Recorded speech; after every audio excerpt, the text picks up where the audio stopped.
a caterpillar goes through different stages, the same thing happens for human beings. And in this video, I want to talk about the different stages that human beings go through throughout the period of their lives. And for many of us, we don't get to go to all of the different parts of evolution. Some of the evolutions that human beings experience are optional. They're not granted. They're not given to everyone. Just like birthing is not given to every human being that is tried to be born in the world. Some human beings they don't even get to the whole gestation period, and they don't reach the whole thing. So even you and me are here, it means that we have gone through some of these evolution phases that not every human being has been lucky to go through. So there is the first one. The first one is being born into this world, and is that process of gestation inside of our mother, these 7 to 9 month cycles, moon cycles that we are in our mother's womb, and we are born into this world, and then we go to the process of growing up in our human body.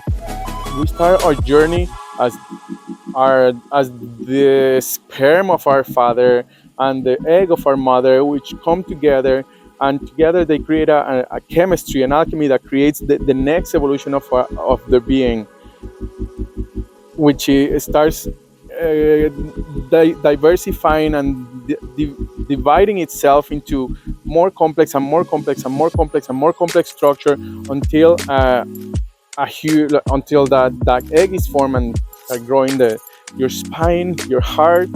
I've heard in some scriptures, I haven't verified this, and I heard that the heart is the first thing that forms in the human being, in the body of the human being, and then from that comes the spine, and then from the spine comes the brain and the legs and the arms. I don't know the process, but it's something like that, and it comes from this process of dividing into 2, then 4, then 8, then 16, then 32, then 64, then 128, then 256, then 512, etc. And then it goes on into this journey of and until we go into that gestation period, we start developing our lungs, developing your arms, developing your legs, your brain, and in this period, we are born out into the world as a baby, as a human baby. And then from there is the growing of the body. The physical body starts growing. So you probably already know all of, like these parts. Like these I don't have to explain it. And I want to focus on one evolution that is not often talked about, and it is the evolution of the adult human being. And this is on all of the different bodies. And one of the things that is not talked about is that humans have 5 different bodies. We have our physical body, which is your bones, your skin, your eyes, your organs, your blood. And then we also have 3 or 4 other different bodies. It's your mental body. Your mental body also has a body. As you grow into this world, your mental body is also growing.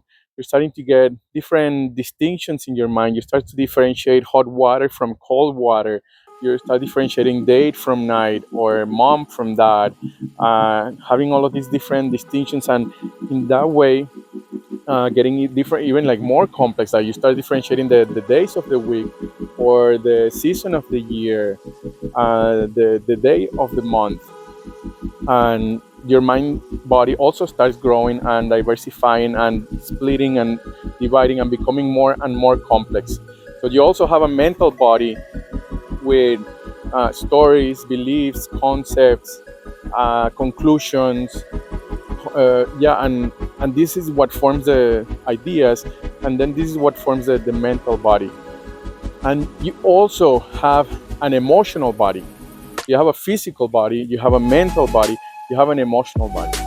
When you're a baby, you have certain emotions. Your emotion is like crying, and it's this very basic form of emotions, which as you continue to grow, as you keep growing in that body, your emotional body is changing, is evolving, is shifting, is getting more complex, and it's its own thing. It's its own thing that it experiences feelings, and these feelings they start creating things out in the world. They have they touch in something in the world. When you feel angry, there is a physical sensation, a visceral sensation in your body that it ripples out into the world. And also this emotional body starts changing and shifting. For a lot of human beings in this time of life, in this modern culture, in society, for a lot of us, our emotional body has been stunted, meaning that when we were growing up, um, we weren't allowed to fully feel certain feelings. There was a lot of different conditionings that whenever we felt angry, there was a big consequence about it. Our parents would say, hey, you cannot feel angry. Go to your room, like you're being too loud. Take a deep breath, you cannot feel like this. And this repeated message over and over and over from different angles and different people, it started creating a condition inside of your being that it changes from being to being depending on your background, that created a condition about what feelings are okay to feel and what feelings are not okay to feel. In some households, it was okay to smile and be happy, and in other households, it wasn't okay. It would be a big consequence. You cannot be showing your feelings or emotions because you're vulnerable. You are making yourself. You're too enthusiastic. You are too happy. And in some households, it's okay to feel sad, but in other households, it wouldn't be okay to feel sad. So it really changes from being to being. And that is your emotional body. And for a lot of us, the emotional body, it got stunted in a young age, and it kind of like kept growing, but in like very different ways. It's like a baby's, like kids emotional body, but with some adult emotions, and it's very like weird because modern culture, we don't really have a visibility about it. We don't talk about our feelings in an open way. We don't have a lot of distinctions and when I'm saying we, I'm talking about modern culture, the the general education that we get in modern culture. I didn't get educated about that in school or at home. I learned about this later on in my life, which I'll get to. You have your physical body. So you have your physical body, you have your mental body, you have your emotional body. You also have an energetic body. And the energetic body is one of the most interesting ones to me because your energetic body, it can travel, it can split, it can separate, it can travel through time and space, it can move to concepts and ideas, it can go to abstract planes, it can go to objects. So is this really like energy? It's your energy and how you are using your energy. And your energy is basically, or your energy is attached to your attention. Where are you putting your attention? And how is your attention being used? So throughout the development of your body, your energy is growing, and it doesn't grow in one spot. Many times, and most people experiences traumatic events where the energy gets split. Your attention essentially gets split, and one part of the energy, it goes to the unconscious. It goes to denying and repressing and basically like pushing away with all of your intention, all of your will, pushing that attention away and putting it down in somewhere where it cannot be seen. It's impossible for you to see it. It's the last thing. It's like the denying of that part of you, and that part goes into the unconscious. And again, like the energy keeps growing, and whenever we experience traumatic or what I would call semi-traumatic events, or events that really mark us, which are essentially times where our energy is growing, we don't have the capacity to hold that much energy because it's too dangerous, or because it threatens your survival, or because it puts you at risk. It puts at risk your survival. So you chop off part of that energy to keep your levels of energy manageable for the surrounding that you're in, until you're able to have the capacity to handle that much energy. I was talking to a friend today, and we're talking about amperage, and this is exactly it. It's your amperage. This is like how much amperage you are able to handle. And what happens in healing processes is that you essentially go to these moments when you deny and repress that part of yourself, that energy growth, that is like a block of energy that you either send somewhere, you put in somewhere in your body, somewhere where you can't see it. And in the emotional healing processes, you essentially go to that pain of having pushed your energy away, having separated your energy from yourself. And what you do is you move your attention to that, and that thing that was hidden before, that was unconscious, that you've been denying your whole life, it puts a light on it. And when that light gets put on it, it starts transforming, because your consciousness, your attention, it transforms things. It's an active force that creates transformation. When you're putting your attention on that aspect of yourself, it starts creating transformation, and either part of that energy starts merging back. You start accepting that that's a part of you. You start accepting that there was a moment in your life when that energy was growing, and you pushed it away, and then that energy starts coming back into your whole conglomerate of the energy of what you can manage. And this is when you experience an increased capacity of feeling, an increased capacity of having that energy, and more being able to handle more amperage. So more electricity, more feelings running through you, because now you have the capacity to handle more, to really like get all of that flux of energy and handle more energy, which for everybody is different.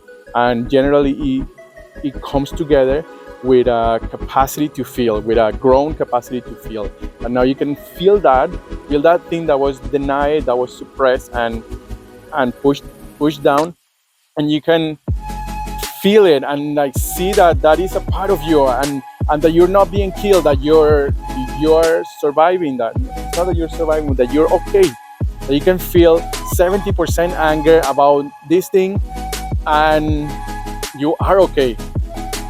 That you can say no with your anger about a thing that crosses your boundary, and that you are okay.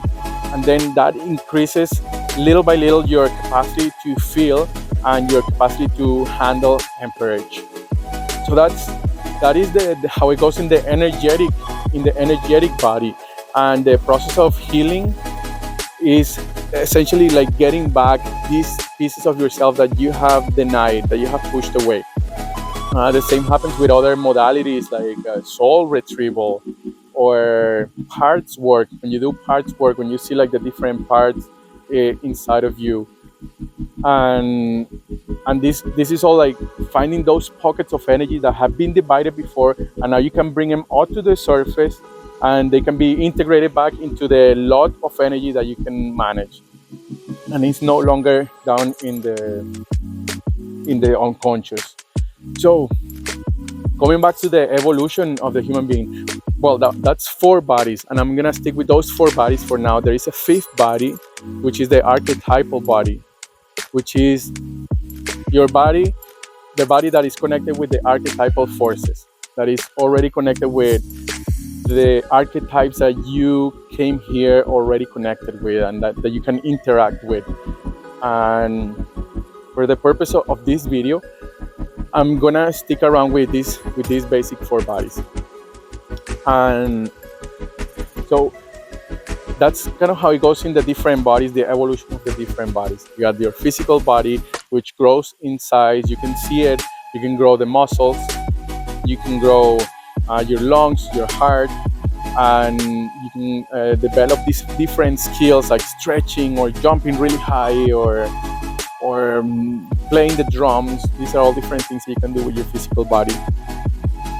You have your mental body, which grows also in size and in different concepts and capacity to describe reality and also analyze things, create judgments, and these different things. And you have your emotional body, which is your feelings body, which is your feeling angry, feelings of anger, sadness, fear, and joy.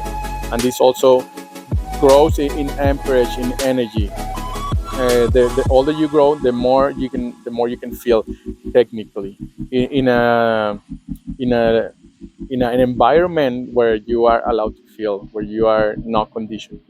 And then the fourth body is the energetic body, which also grows as you grow in this life.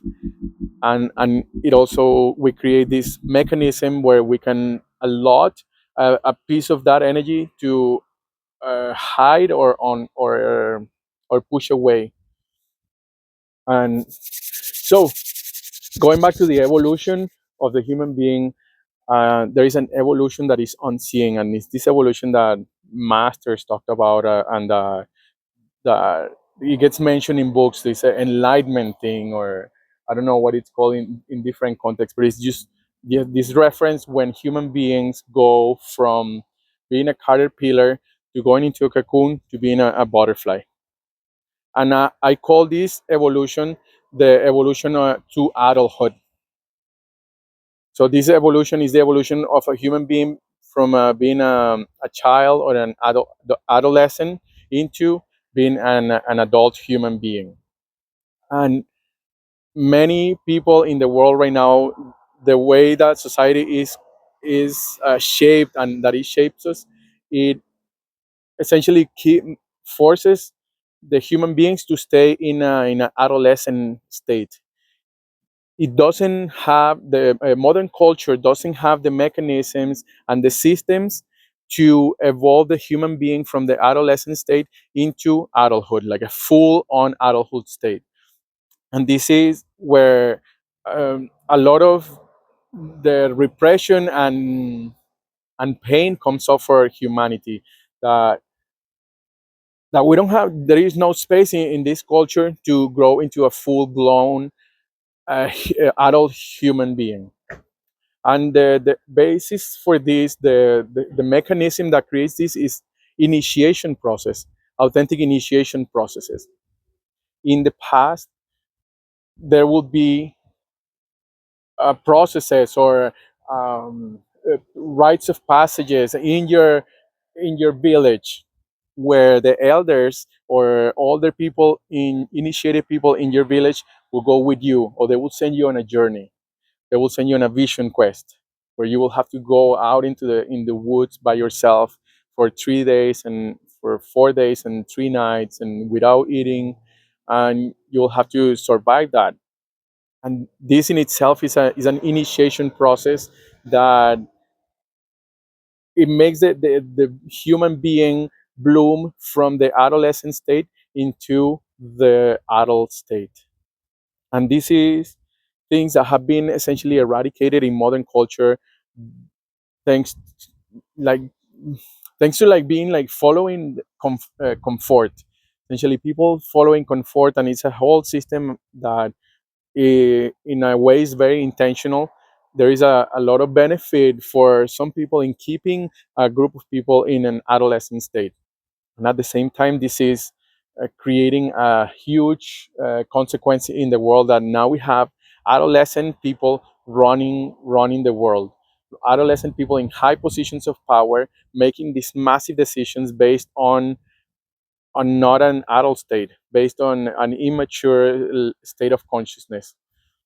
So this is the huge impact of the evolution of humanity, when what happens, or one of the consequences of keeping the human soul in this adolescent state.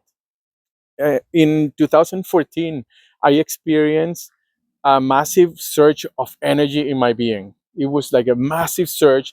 I experienced this like growing inside of me that I couldn't hide anymore.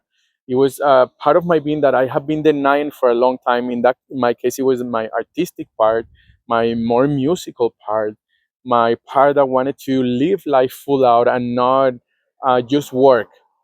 And in 2014, that part of me just like exploded. And I don't know what it was, if it was something that I read or something, or it was an intervention from an archetypal force that was beyond my understanding, or it was a design thing. Somebody designed it so that I will experience this thing. I don't have an explanation for it, and I experienced that.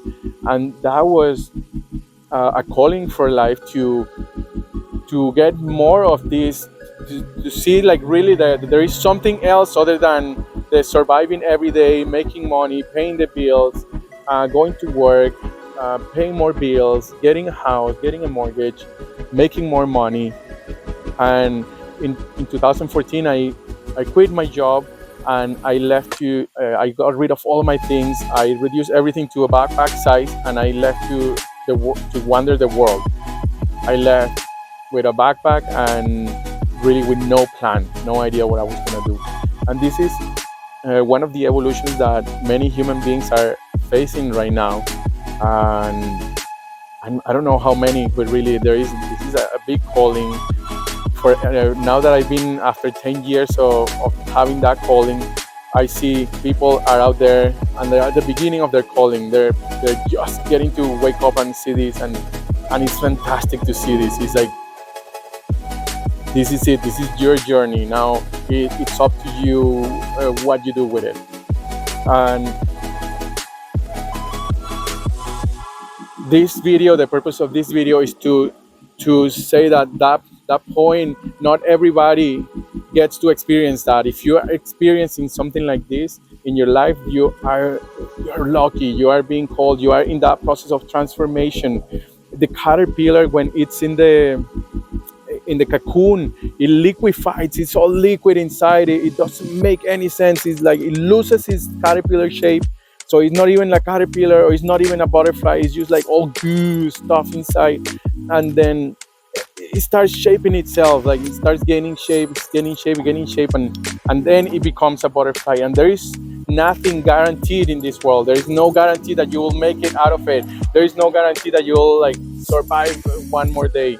And if you're going through this process, you're being in that, you might be in that process of evolving from being a caterpillar to becoming a butterfly, or from becoming an adult man. And life is inviting you and is making you the opportunity, and you also have developed your enough of distinction, enough of your different parts, that you can now handle more energy, that you can handle more of life. So I hope that this video inspires you and it turns you on to keep going in your journey, to start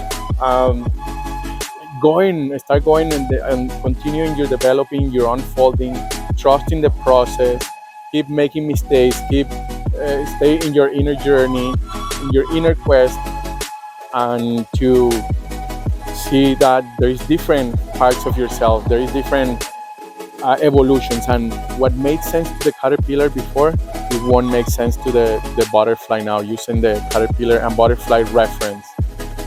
And this is super important to keep in mind.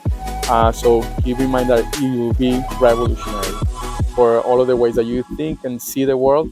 Everything will change, and this is awesome. And welcome to your adulthood. Welcome to this different part of yourself that is turning on.